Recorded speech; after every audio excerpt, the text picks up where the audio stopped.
አሰላሙ አለይኩም ወራህመቱላሂ ወበረካቱ ድና የተከበራችሁ የመሪምቱ ቻናል ተከታታይ ቤተሰቦቼ እንዴት ናችሁ? ደህና ናችሁ ወይ? ከእኔ ጋር ሁሉ ሰላም ሁሉ አማን አልሐምዱሊላህ። እንግዲህ ዛሬ ይዤላችሁ የመጣሁትኝ ሰሞኑን መነጋገሪያ የሆነው ጋዜጠኛ ሶፎንያስ ማለት ነው። ሁላችሁም እንዴት ተመለከታችሁት? አሁን ላይ ማህበረሰቡ ራሱ ለሶስት ተከፋፍሎ ልክ ነው ልክ አይደለም፣ እንደገና ደግሞ ይህን መረጃ ይዞት የመጣውም ሰው ራሱ አለበት እየተባለ ይወራል ማለት ነው።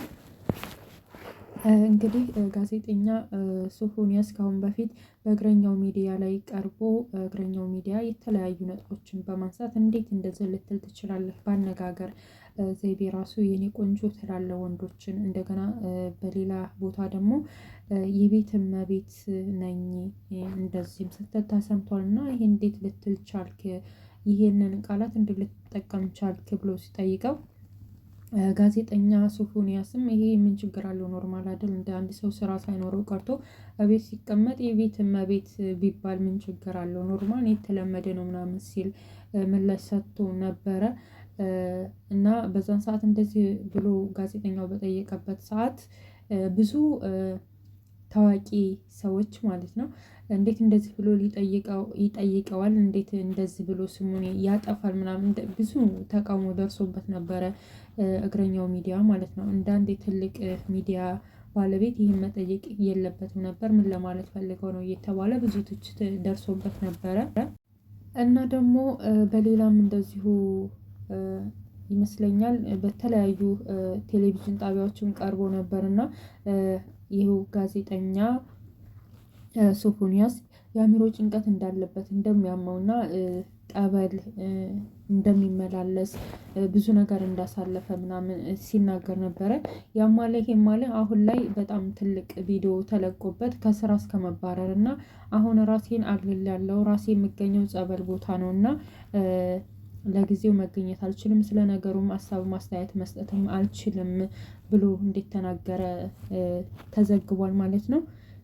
እና ሌላችሁ የፈለኩት ምንድነው አሁን ላይ ሶሻል ሚዲያ ላይ ሰዎች በሶስት ቦታ ተከፋፍለው ነው ይሄን ነገር እያዩት ያሉት።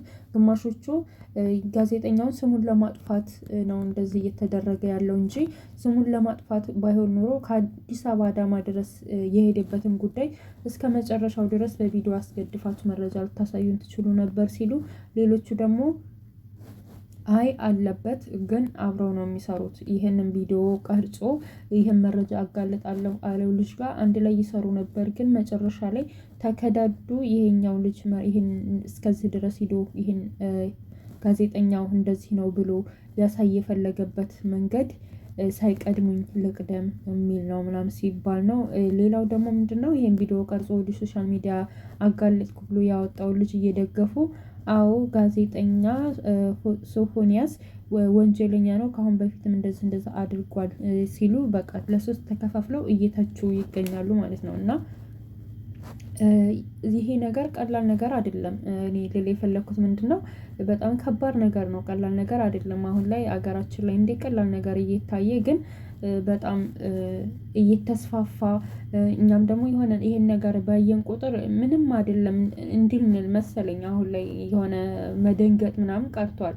አሁን እሱ ታዋቂ ሆኖ እንትን ስላለ ነው እንጂ ብዙ ልጆች አሉና እንደ ኖርማል ነገር እየታየ ነው። እስከዚህ ድረስ ከሚሆን ይሄንን ነገር እንደዚህ ሊያደርግ ነው ከአዲስ አበባ አዳማ ድረስ የመጣው ብለዋል። እንደገና የተጻጻፏቸውን ቴክስቶች በቪዲዮ በማስደገፍ መረጃ አውጥቷል። እና ለምን ይሄንን የህግ አካል ገብቶበት እውነቱን እስከ ጫፍ ድረስ ሂዶ ለምን አያረጋግጥም ማለት ነው? ጋዜጠኛው በአሁኑ ሰዓት ከስራው ተባሯል። ይገባዋል፣ መሆንም ያለበት ነው። ጸበል ቦታ ነኝ ብሏል። ተዋሽቶበት ከሆነ ወይም ደግሞ እውነት ከሆነ የህግ አካል በዚህ ነገር ላይ ጣልቃ ገብቶ ለምንድነው እስከ መጨረሻው ይሄን ነገር የማይፈታው ማለት ነው? እና ውሸት ከሆነ ግማሽ ሰው እንደሚለው ይሄ ነገር እየተዋሸበት ከሆነ ስሙን ለማጥፋት ከሆነ ልጁ በጣም ያሳዝናል። እውነት ለመናገር እኔ ያሳዝኖኛል። ሲመቱት ምናምን ቪዲዮውን ሳይ የእውነት አሳዝኖኛል። እና ደግሞ በአንድ ቦታ ላይ እናቱ ጋር ቀርቦ ነበርና እናቱ ከኔ ምን ትፈልጋለች ሲላት አንተ አግብተህ ወልደህ ልጆችን ማየት እፈልጋለሁ ምናምን ስትለው የቆየ ቪዲዮ እንደዚህ ሲወጣ ሳይ በጣም አሳዝኖኛል። ምክንያቱም አንድ ሰው ይሄን ነገር ያደርጋል ማለት የጤነኝነት ምልክት አይደለም።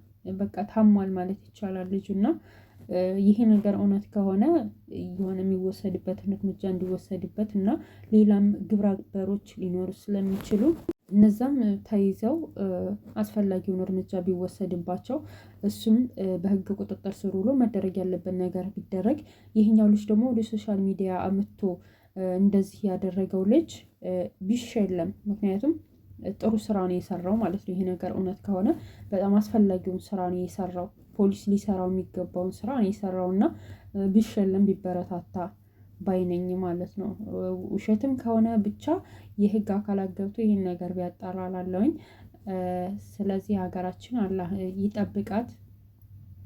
እንደዚህ ካሉ እኔ እንጃ የማይጠበቁ ባህልም ማንነትም የማይወክላቸው ነገሮች፣ ሃይማኖት የማይወክላቸው ነገሮች በሀገራችን ባይስፋፉና ለማህበረሰቡ ስጋት ባይሆኑ ባይነኝ እና ይሄን ይመስላል እንግዲህ አደረገ የተባለውን ጋዜጠኛ ሶፎንያስ እንግዲህ ከመሳሳይ ጾታ ጋር ግንኙነት አድርጓል እና እሱ ማለት ጌይ ነው እየተባለ እየተወራ ነው ማለት ነው። አላህ እንደዚህ ካለ ነገር ይጠብቀን እላለሁ። ቪዲዮ እንደደረሳችሁ ከወደዳችሁት ላይክ አድርጉ፣ ባትወዱትም ላይክ አድርጉ። ዩቲዩብ የቀስቅሰዋል አበረታቱኝ። በቀጣይ ቪዲዮ እስከምንገናኝ መልካም ምሽት ይሁንላችሁ። ወዳችኋለሁ። ይሄ ነገር ሰው ይበለን።